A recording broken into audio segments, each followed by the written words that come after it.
Hello students, study time team की तरफ से आप सभी का स्वागत है। अगर आप हमारी और भी वीडियोस देखना चाहते हैं तो हमारे चैनल स्टडी टाइम को सब्सक्राइब कीजिएगा। इस चैनल पर जो बोर्ड एग्ज़ाम होने से पहले 10th क्लास का पूरा सिलेबस कवर कराया जाएगा बिल्कुल फ्री ऑफ कॉस्ट। तो हम साइंस के एक वीडियो से शुरुआत करते हैं। जब हम साइंस का पहले चैप्टर 7 करेंगे, कंट्रोल एंड कोऑर्डिनेशन। देखिए, जो ये बायोलॉजी का चैप्टर है और कंट्रोल एंड कोऑर्डिनेशन इसका नाम है। सबसे पहले हमें कंट्रोल एंड कोऑर्डिनेशन करना, ये चैप्टर मैंने इसलिए लिया है क्योंकि जो साइंस के सारे चैप्टर्स होते हैं वो आपस में कोरिलेट होते हैं। तो सबसे पहले अगर हम ये चैप्टर करेंगे तो आगे जैसे हमारा हेरिडिटी एंड रिवोल्यूशन, ये सब चैप्टर्स है, इन्वायरमेंट, वो हमें आसानी से समझ में सब आ जाएगा। जो सबसे पहले हम चैप्टर का मीनिंग समझ लेते हैं, कंट्रोल एंड कोऑर्डिनेशन होता क्या है।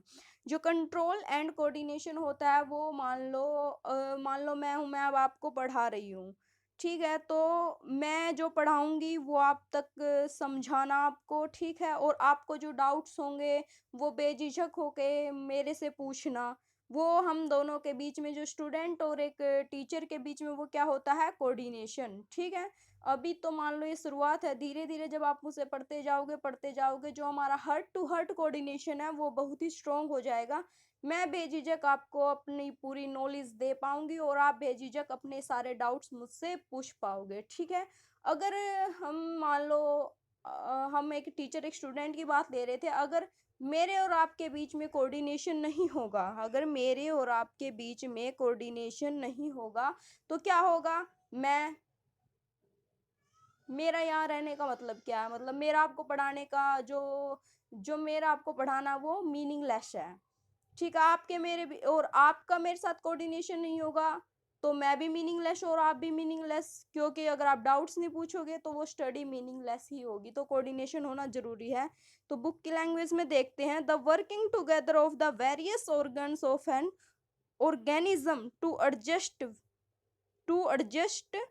विटल, यहाँ पे ये गलत लिखा गया, यहाँ पे आना था हमारा whittle whittle activities of the body is called coordination. जो हमारे शरीर के जो ऑर्गन्स होते हैं, अलग अलग ऑर्गन्स होते हैं, उन सब का आपस में कोरिलेट करके कार्य करना ही कोऑर्डिनेशन कहलाता है। अगर हमारी बॉडी का एक पार्ट इधर काम करेगा एक उधर काम करेगा, जो सेंस ऑर्गन है वो अच्छे से सेंस नहीं लेंगे, जो हमारा माइंड है उनको अच्छे से जो मैसेज आएंगे उनको रिसीव नहीं करेगा, बॉडी में एक्शन नहीं होंगे तो काम कैसे चलेगा। तो इसलिए जो हमारी बॉडी होती है एक ऑर्गेनिज्म की, उसके सभी पार्ट्स का कोरिलेट होके काम करना ही कोऑर्डिनेशन कहलाता है। अब देखिए, जो कोऑर्डिनेशन होता है वो मेनली टू टाइप्स का होता है। कोऑर्डिनेशन कितने टाइप का होता है, टू टाइप्स का। पहला होता है हमारा नर्वस कोऑर्डिनेशन और जो दूसरा होता है वो होता है केमिकल कोऑर्डिनेशन। पहला होता है नर्वस कोऑर्डिनेशन, दूसरा होता है केमिकल कोऑर्डिनेशन। जो नर्वस कोऑर्डिनेशन है इसमें हम पढ़ेंगे न्यूरॉन के बारे में। ठीक है, न्यूरॉन के बारे में हम इसमें पढ़ेंगे। और जो केमिकल कोऑर्डिनेशन होता है इसमें हम हार्मोन्स के बारे में पढ़ते हैं। इसमें किसके बारे में पढ़ते हैं, हम हार्मोन्स के बारे में पढ़ते हैं। ठीक है, कोऑर्डिनेशन कितने प्रकार का हो गया हमारा, दो प्रकार का, नर्वस कोऑर्डिनेशन और केमिकल कोऑर्डिनेशन। नर्वस कोऑर्डिनेशन में हम न्यूरॉन के बारे में पढ़ेंगे और केमिकल कोऑर्डिनेशन में हम हार्मोन के बारे में पढ़ेंगे। ठीक है, नेक्स्ट अब देखते हैं हम, जो ये है हमारा न्यूरॉन का स्ट्रक्चर है। ये जो ये पार्ट है जिसमें सर्कल किया हुआ है ब्लू कलर से, वो है हमारा सेल बॉडी, उसको बोलते हैं हम सेल बॉडी। ठीक है, ये जो दो प्रकार से कार्य करता है, एक तो जो इसका पार्ट हो गया सेल बॉडी और सेल प्रोसेस, जिसमें सेल बॉडी के जो अंदर ही वो होता है सेल प्रोसेस होता है, इसके इसमें ही इंक्लूड होता है सेल प्रोसेस भी, इसी के द्वारा किया जाता है हमारा।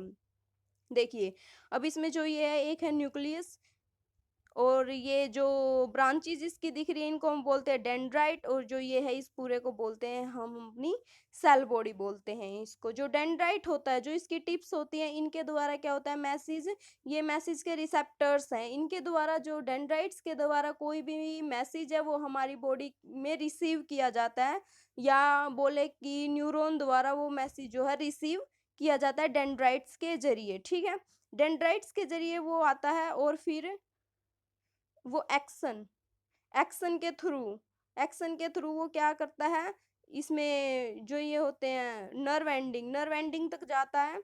नर्व एंडिंग को हम बोलते हैं डेंड्रोन, डेंड्रोन तक जाता है और डेंड्रोन के जरिए फिर वो दूसरे सेल में ट्रांसफर हो जाता है। मतलब ट्रांसफर कैसे, यहाँ ये देखो, यहाँ पे भी ये डेंड्राइट जैसे ही ब्रांचेस हैं। यहाँ पे जो दूसरा न्यूरॉन है, मान लो ये ब्रांचेस हैं, इनसे एक और न्यूरॉन आगे जाके कनेक्ट हमारा हो जाएगा। आगे जाके एक और न्यूरॉन हमारा कनेक्ट हो जाएगा। फिर ये प्रोसेस ऐसे ही चलेगा। ब्रांचेस जो है मैसेज लेंगी, फिर वो एक्सॉन के थ्रू डेंड्रोन तक हमारा मैसेज पहुंचाएंगी। यही होता है हमारा जो है नर्वस सिस्टम। अब इसके बाद हम एक्सॉन को देखते हैं, जो इसको पूरा प्रोसेस क्या होता है। ये मैंने एक्सॉन की एक पिक्चर बनाई है, एक्सॉन की जो होती है। इसमें देखो, ये होती है माइलिन शीट, जिससे हमारी जो है एक्सोप्लाज्म है वो किससे कवर होती है, एक्सोलेमा से कवर होती है। ये जो है ये है हमारी एक्सोलेमा, एक्सोलेमा से कवर होती है। ठीक है, और जो एक्सोलेमा को कवर करती है वो हमारी क्या करती है, माइलिन शीथ। जो माइलिन शीथ है वो हमारी एक्सोलेमा को कवर करती है। अब आप देख पा रहे होंगे जो माइलिन शीथ है वो हमारी कंटिन्यू नहीं है, उसमें बीच बीच में गैप है। ठीक है, जो ये गैप होता है इस गैप को हम बोलते हैं नोड्स ऑफ रेनवियर। इसको बोलते हैं नोड्स ऑफ रेनवियर बोलते हैं हम। ठीक है, इसके थ्रू जो जो हमारा इसमें एक फ्लूइड होता है, इस फ्लूइड को हम बोलते हैं एक्सोप्लाज्म। ठीक है, और एक बात और मैं बतानी भूल गई, जो हमारी सेल बॉडी होती है, जो हमारी सेल बॉडी होती है न्यूरॉन की, और जो एक्सोन होता है और जो डेंड्रोन होता है, यहाँ पे दिखाती हूँ आपको। जो हमारी सेल बॉडी होती है न्यूरॉन की, जो हमारा एक्सोन होता है और जो हमारा डेंड्रोन होता है, इन तीनों के पास अलग अलग माइटोकॉन्ड्रिया होते हैं, अलग अलग इनका साइटोप्लाज्म भी होता है।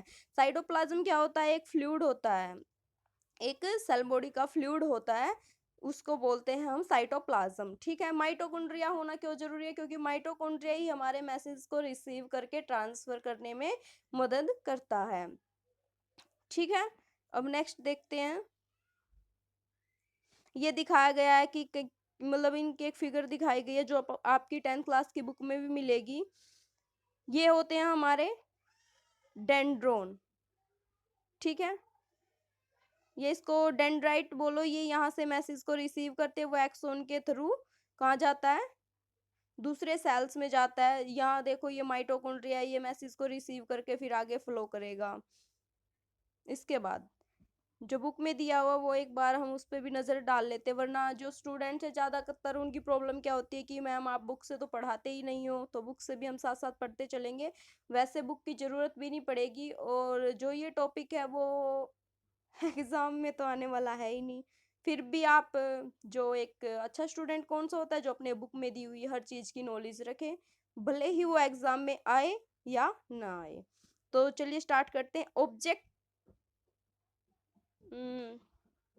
कुछ लाइन मिस होगी यहाँ से, है touching a hot object is an urgent and dangerous situation for us. We need to detect it and respond to it. How do we detect that we are touching a hot object? मतलब किसी भी dangerous situation में किसी object को touch करना जो होता है वो हमारे लिए हार्मफुल हो सकता है। हम मान लो हमने किसी एक हॉट ऑब्जेक्ट को टच कर दिया, हम उससे कैसे मतलब डिटेक्ट करेंगे। जो all information from our environment is detected by the specialized tip of some nerve cell. Nerve cell की जो टिप्स होती है जिनको डेंड्राइट बोलते हैं, देखो ये रहा, जो टिप्स होती है इस प्रकार की डेंड्राइट बोलते हैं हम उनको। ठीक है, वो क्या करती है, वो हमारे जो सेंसरी ऑर्गन्स होती है उनकी मदद से, जो सेंसरी ऑर्गन है वो डेंड्राइट की मदद से जो मैसेज है वो रिसीव करते हैं, उसको एक्सोन के थ्रू डेंड्रोन, फिर वो दूसरे न्यूरॉन में, फिर दूसरे न्यूरॉन में, ये करके हमारे जो है माइंड तक, हमारे जो दिमाग है उस तक पूरा मैसेज पहुंचाते हैं। फिर जो हमारा माइंड है, जो हमारा दिमाग है, मगज जिसे बोलते हैं मगज, ठीक है, वो डिसाइड करता है कि अब हमें कौन सा एक्शन लेना है, अब हमें कौन सा एक्शन लेना है। जैसे जो है गस्टेटरी रिसेप्टर्स वो हमें टेस्ट का पता लगाते हैं, ओल्फैक्टरी रिसेप्टर्स वो होते हैं वो स्मेल का पता लगाते हैं। ठीक है, जो ये माइंड तक फिर ये मैसेज जो पहुंचता है उसके हिसाब से जो हमारा माइंड है वो एक्टिव होने के लिए बॉडी पार्ट्स को इंस्ट्रक्शन देता है। जो होते हैं, अब न्यूरॉन में ही आते हैं वापस अपने स्ट्रक्चर में।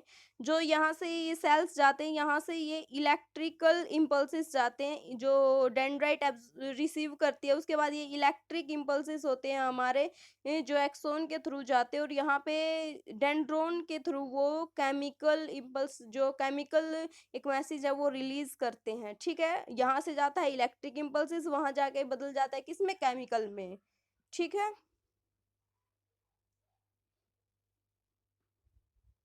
नेक्स्ट हम देखते हैं। अब हम देखते हैं डेंड्रोन के बारे में। जो डेंड्रोन होता है वो जो नर्व का वो जो न्यूरॉन होता है उसका सबसे स्मॉल पार्ट होता है। ठीक है, जो डेंड्रोन होता है वो किसी भी न्यूरॉन का सबसे स्मॉल पार्ट होता है। और इसका क्या कार्य क्या होता है, signal transfer from one neuron to other neuron. इसका कार्य होता है जो सिग्नल्स होते हैं उनको ट्रांसफर करता है। मैंने बताया था कि जो ये डेंड्रोन है ये जाके आगे दूसरे न्यूरॉन से टच कर जाएंगे, फिर वो उससे दूसरे न्यूरॉन से ऐसे ऐसे जो मैसेज है वो हमारा पूरी बॉडी में सर्कुलेट होगा, फिर वो माइंड के पास जाएगा। आगे हम माइंड के बारे में भी पढ़ेंगे कि हमारा जो दिमाग है वो कैसे कैसे कार्य करता है। उसके बाद आपको ये जो है सही से समझ में आ जाएगा। इससे पहले ये न्यूरॉन का टॉपिक पढ़ना बहुत ही जरूरी है। ठीक है, नेक्स्ट वीडियो में मैं आपके लिए ब्रेन का टॉपिक ही लेके आऊंगी। ठीक है, अब आपको समझ आया कि जो नर्वस सिस्टम है वो क्या होता है। डेंड्राइट के थ्रू जो है मैसेज कोई भी रिसीव किया जाता है। मान लो हमने एक हॉट सब्जेक्ट को टच किया, ठीक है, हॉट सब्जेक्ट नहीं, हॉट सॉरी ऑब्जेक्ट को हमने टच किया। ठीक है, हमने कोई स्मेल की या कुछ और, जो भी ये सेंसरी ऑर्गन्स के द्वारा किया गया कार्य होता है वो सारे डेंड्राइट के थ्रू रिसीव किए जाते हैं वो मैसेज।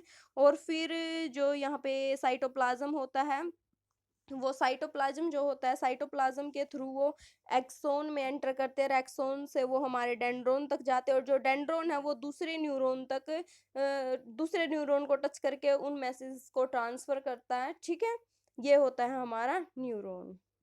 अब चलिए, अगर आपको मेरी वीडियो पसंद आई है तो चैनल को लाइक शेयर एंड सब्सक्राइब कर लीजिएगा, और नेक्स्ट वीडियो आने तक इंतज़ार कीजिएगा। नेक्स्ट वीडियो में मैं आपके लिए एक नेक्स्ट टॉपिक आता है इसके बाद शायद, पहले